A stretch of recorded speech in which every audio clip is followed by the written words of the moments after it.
Hello, everybody. How are you? Can you hear me? Yes? Did you have lunch already? Okay, let's do after this talk, okay? So today I'm going to talk a little bit about how startups can work together with large corporations, okay? It looks like a very scary topic because startups and large corporations, or corporations in general, like maybe governments, for example, are completely different, right? So I'm going to tell you about why we are doing this, why should be working on this, not just in Chile, globally. Why should be worried about it? Why developing countries should be worried about it, okay? So, why? The first question, why should we work with startups? Why should we work with large corporations? You know that our economies, Chile and Thailand, we depend mainly from natural resources, right? We are manufacturers, we get very simple products abroad, right? You have the manufacturing industry here, for example, in your country. So what's the challenge? How can we change an economy from a very traditional based on commodities, right, to another one that is created with added value? How can we add value to our countries? That's the challenge. So if you look, this graph is a very simple graph. I don't want to get complicated with that, where you can see how entrepreneurship and economic development are completely correlated. So this is Porter. It's a very old paper, but I really, really like it because it's a very simple way to explain you guys why should be working together. So if you see the first part, you can see that Thailand and Chile, we are a factor-driven economy, right? Very simple, based on natural resources, based on very simple labor force, right? And we try to move to an economy that's mainly based on efficiency. How can we save money in this production? But to move forward, to move in an innovation-driven economy and to convert ourselves in a development country, we have to push harder, right? And it's highly correlated with startups and SMEs. So I don't know where. So if you see the first two columns, you are going to realize that, do you know what is an SME? Small and medium enterprise, slow companies, okay?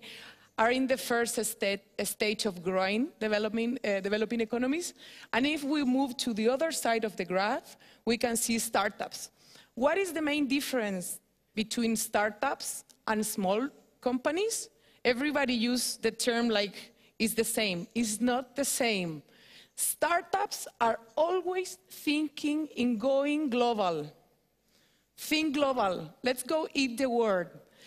And if you want to create a startup, it has to be a technological-based company. That's the main difference between SMEs and startups. SMEs mainly focus on traditional businesses, small scales, selling your product within your country. Startups, going global and technological-based product or services, okay? That's the main difference. So we really need startups to change your country, and my country too. And here, you can see that the human capital is a key factor in the economy. You cannot put the labor force that is working in the first part of the economy into the second one. You can do it, but you need to train them. Here is how are we going to change the country, using our minds, using our brains, okay? If you think about how to do it, because everything looks like super obvious, okay, we have to be technological based, we have to go global, but it's very scary, right? It's like, how are we going to do it? We are always doing the same things. How are we going to change our mindset? Everything, if you want to make changes, starts from the bottom, from the top to the bottom, okay? Maybe, how many people is working in a startup here or an SME? What are you doing, guys? Working for companies? Students? Students? What about the rest? Companies? Okay, so if you have a boss that wants to change their company, everybody's going to change it because it's an order, right? If I'm alone in my desk trying to do changes, it's very hard that somebody will listen to me. So if you want to change that from the desk, you have to go and knock the door of your boss and get that guy on board. That's the first step. The second one is that you need an evangelizer, okay? It always happens, it doesn't matter what country are you, that sometimes you really want to do something and nobody's listening to you. Nobody cares. And it's like, yeah, blah, blah, blah. You have to try to find that guy, the guy that is going to help you. The amount of energy that you're going to try, that you're going to use trying to convince somebody that don't want to work with you, it's impossible. And you're not going to get anything, okay? So you have to, it's better to try to find these guys and spend some time trying to find these guys, because these guys are the game changers, the ones that are going to make your world like shake a little bit and change things, okay? This is very typical in developing countries. The walls. Some walls are here, and other walls are here. Sometimes you cannot see who is sit right next to you. How are you going to do things different if you don't know how to communicate each other? Some people die inside the office, and nobody can realize. Okay? So we have to start breaking the walls, okay? Go to your office, see how it works, everything, trying to change things. Start to communicate. Another problem that we have in developing countries is about the structure, right? We are very vertical, very traditional, and if you want to talk with the boss, it's like, it's super scary. How can we break that? How the bosses, on the other hand, I'm a boss, so I know about it. How can we start listening to others? How can we open doors? Everybody has ideas. Everybody is inside an office. Everybody is working. Everybody is watching daily problems. And if you are looking problems, maybe you have solutions too, right? So how can we connect everything? It's another way to work. Maybe in the organigram, you can be like very vertical, but the way of how can you communicate can be very fluent, okay? Diversity. Everybody likes to work with similar people.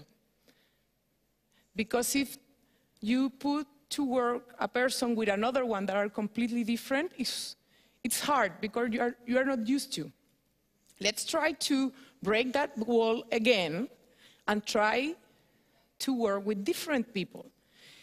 If everybody thinks exactly the same, it's impossible to do different things because everybody's agree on one thing, right? So how are we going to generate different changes if we are thinking exactly the same thing? We have to change that. In the diversity, and I strongly believe in this, you can change things. Diversity and globalization for me is the key to change things, okay? Have you noticed that sometimes companies are like very heavy in a structure? Maybe you have 10 people doing exactly the same thing, you know, and maybe from those 10, just one is working, right? To move those people is hard, and everything inside the process will be complicated. So even if you're a startup or a large corporation, try to be lean, like very fit, so you can run fast and make changes fast, okay? How we do it? Okay, so this is an example. I'm the executive director of Startup Chile. Startup Chile is one of the biggest and most diverse startups communities in the entire world. Until today, we have been attracting talented people from everywhere. Do you remember the word diversity? We have it. We are an accelerator program that every time that we open an application process, people from the entire world can apply.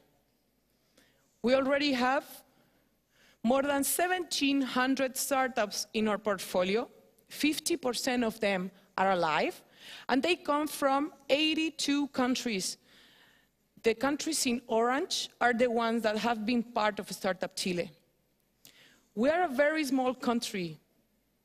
You see the bottom there? Maybe you didn't even know where was Chile. It's that small blue country there, right?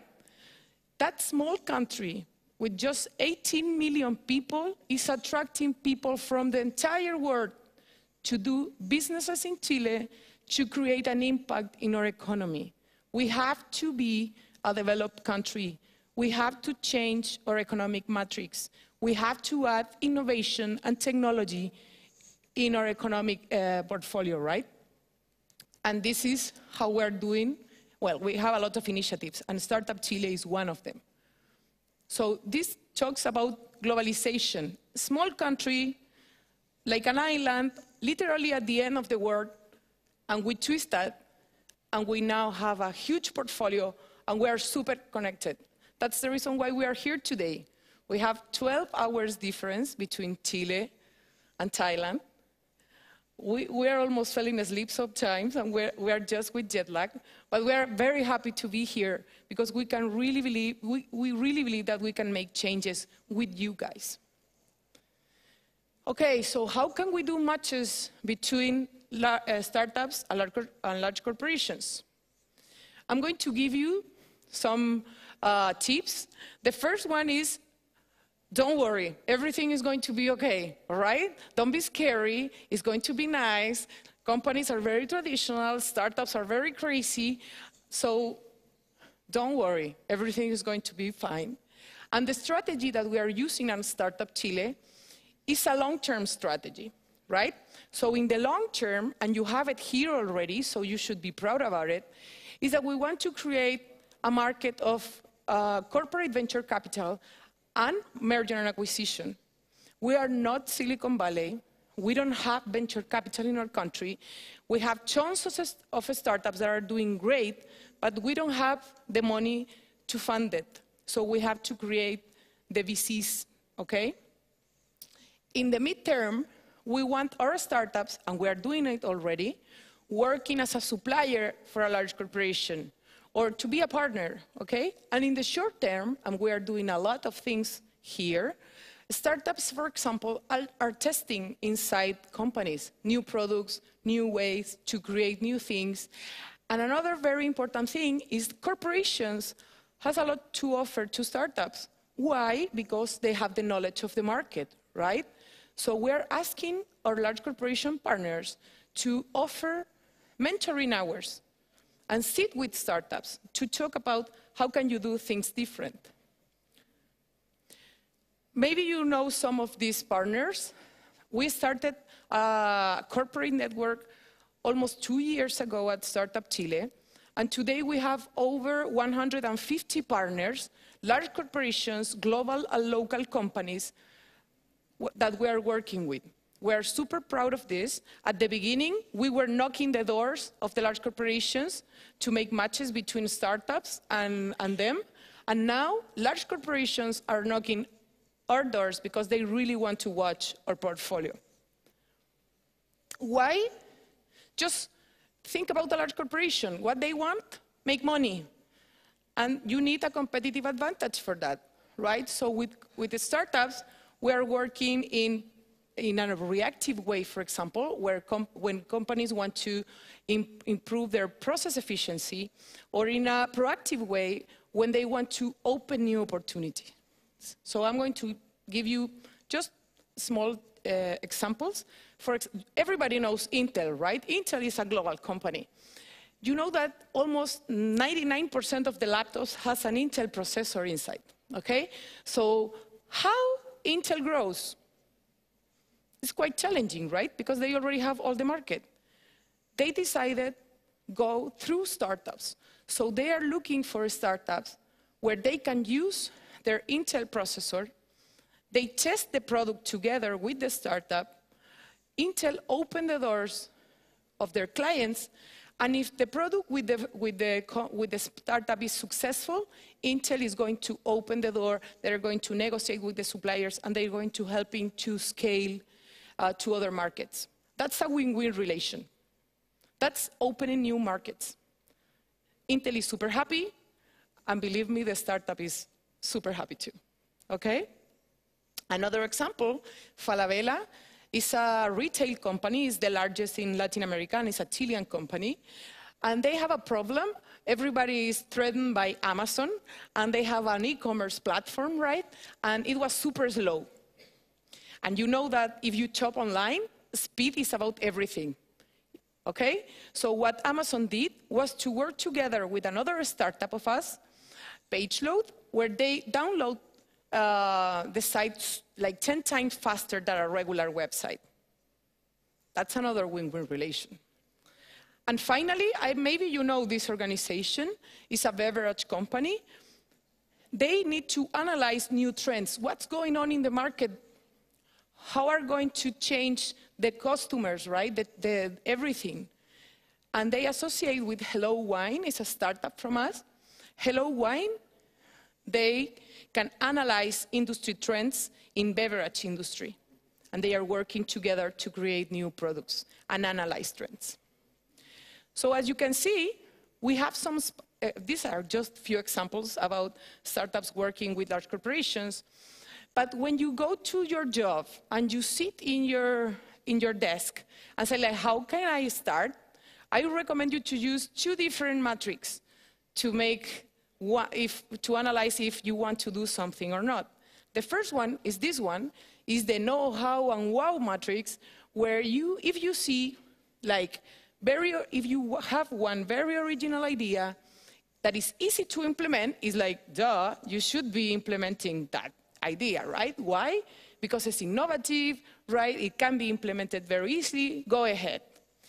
If you have an idea that is a normal idea, maybe, yeah, and it's easy to implement, it should be like low-hanging fruits, right? It should be, yes, sure, we should be done this like 1 year ago, okay? So you have to implement it now. And if you have normal ideas and impossible to implement, don't do it. A lot of companies do that. Boring, go ahead, move forward, okay?